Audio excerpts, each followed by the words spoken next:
Hey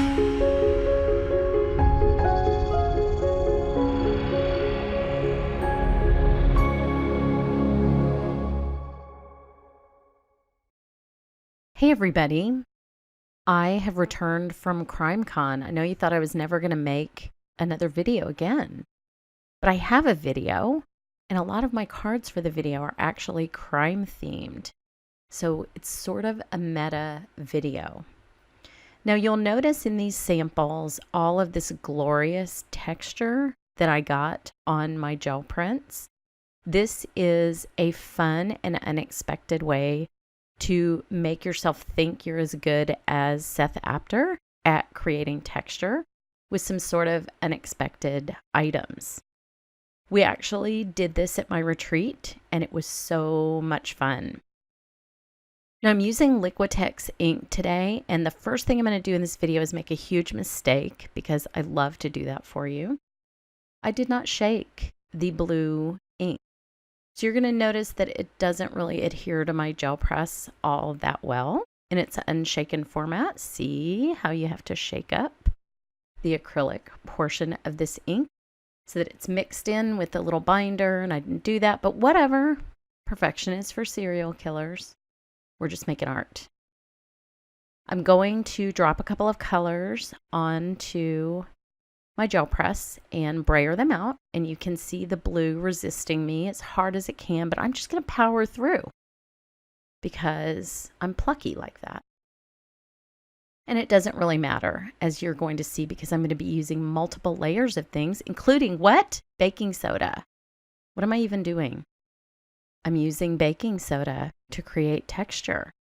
And then I add a little bit more ink on top of the baking soda and sort of mush that around. And this is an additive technique, meaning as the farther I go in this process, the better my textures will become. So your later prints are going to be better than your earlier prints because some of the baking soda will actually stick to the gel press and absorb the acrylic ink. You'll notice when I pull it up how much is still on my plate. So I have a nice textured print, but I also have a lot of colored baking soda on my gel press, which in future prints will just get richer and deeper and more textured and amazing. So yes, this is a technique that requires a little bit of patience and a little bit of practice, but if you're watching my channel, you know that both of those things are required for every technique. Now on top of the baking soda that remained on my plate, I'm just adding a little bit of the blue ink and sort of cleaning my brayer, which that actually looks cool because of the baking soda that's stuck on my brayer. It makes little openings almost the first time that you do it so that you can get a little white space in your prints. But now you can see it's not doing that. Also, my nicely mixed blue ink is working better. Probably noticed that too. So again, I'm going to do a sandwich. I'm going to do ink, baking soda, and then more ink. This was the way that I experimented with it that I liked it the most.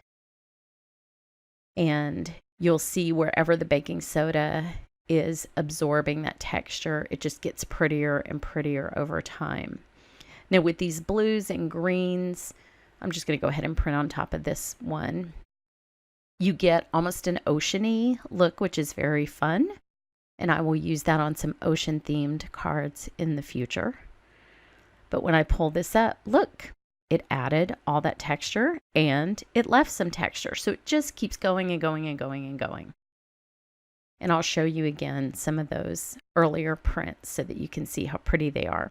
Complementary colors are great for this. So now that I have some green on my plate, adding a little bit of magenta will make it really dramatic.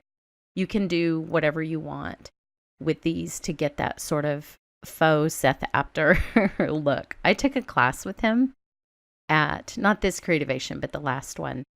And he is just an amazing human being. He's a fabulous teacher. But the way that he gets texture with acrylic paints is a thing of wonder. So if you ever get a chance to take a class with him, please do. But this technique makes me feel like Seth Apter. I love all this texture. And I'm going to show you what we did with it at retreat to sort of clean it up, because I do like on all of my mixed media cards, I still like clean and simple cards.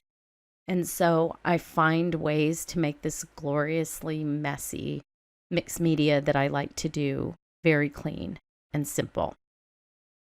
Now this is a very pretty combo, this magenta and yellow. You do want to make sure you don't have too much ink on the plate, so you'll see me getting it off here. You don't want big gloppy things. But what is this? This, my friends, is Nestea Instant Iced Tea, and this is a wondrous crafting project. I'm sprinkling it on top of the wet ink, and then I'm misting that slightly, and you will actually see the tea bloom in the print. I have painted with this instant tea and with instant coffee and done classes with it at my retreats. It's one of my favorite products to make art with, especially since I don't really drink instant iced tea. But it works here like a rusting powder almost. You'll see those bright oranges in the places where it's spread out. And it's sort of like the feeling that you get from walnut crystals, except in this extraordinarily good smelling, fun format. And you'll see the tea has stuck to my plate. So that will come up on subsequent prints. And it's very finely grained tea. And I'm not even kidding you, my whole studio smells so good right now. I'll add more ink. Again, don't clean in between. That's not what you want. And I will sort of clean my brayer-ish. That looks like a spooky little landscape, my brayer cleaning section. I never want to throw those away. I always want to keep those. So I'm keeping the same general color scheme, and I'm going to add just a little bit more tea this time because I can and because it's so much fun. Now, I love these little 2-ounce solo cups. They're great for so many things at retreat, and you can totally rinse them out and reuse them. I always have these in my craft room. Now, I also have instant coffee. Now, my hands were wet when I went to pick up this instant coffee, so it's sort of disintegrating in my hands as I'm trying to crush it. I like the granules to be just a little bit smaller, but it doesn't matter. See my messy hands? Bad news. Bad news. It doesn't matter. It still makes for beautiful prints. I just didn't want them poking out. You can see how big they are when I brayer over the back of this print, but it looks so freaking cool. So see where they've like spread out? And when these prints are dry, and that truly looks like a mocha, I think. When those are dry, I'll go back and I'll take off any surface texture that remains, but it's not going to affect the print. I'll just take off the little grains of coffee, but where they've spread out, you'll still get that glorious brown. And then the tea is a slightly lighter, almost more amber color, and of course a finer grain. You could run the instant coffee crystals through your spice grinder, and then you would get that nice darker warm brown that you get from the coffee, but you'd have a finer powder like you do here. And no, if the question in your mind right now is, am I worried about damaging my gel press? No, I'm not. The crystals are very soft, and when they get wet, they almost instantly start dissolving. And where they remain larger, like they did on my last print, I'm okay with it. And my gel press is a tool, and if it's a little grungy, I'm also okay with that. It's fine with me.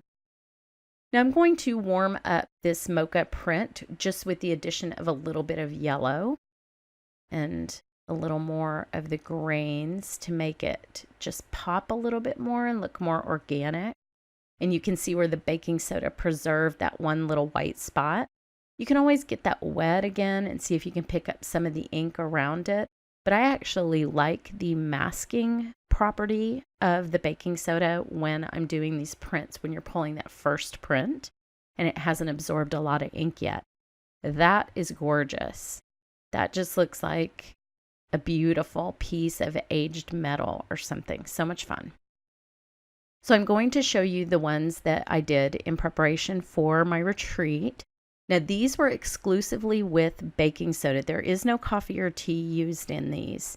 So you can see the variety of looks that you can get with the baking soda, and also sort of the progression where you see the darker textures that was later in the printing process, where it all looks a similar color that was earlier in the printing process.